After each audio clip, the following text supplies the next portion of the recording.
ایک دن واصف ندی کنارے کھیل رہا تھا۔ اچانک اس کی نظر ایک چمکتے کنکر پر پڑی۔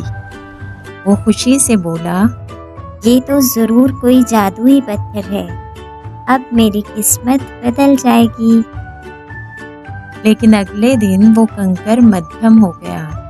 واصف اداس ہوا اور واپس گھر جانے لگا۔ راستے میں اس نے دیکھا ایک بوڑھی دادی اماں کا سامان گر گیا ہے۔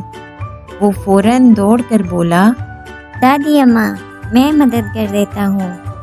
جیسے ہی اس نے سامان اٹھایا، کنکر پھر سے چمکنے لگا۔ دادی اماں مسکرا کر بولی، بیٹا، یہ چمک اس پتھر کی نہیں بلکہ تمہارے دل کی ہے۔ نیکی ہی سب سے بڑا خزانہ ہے۔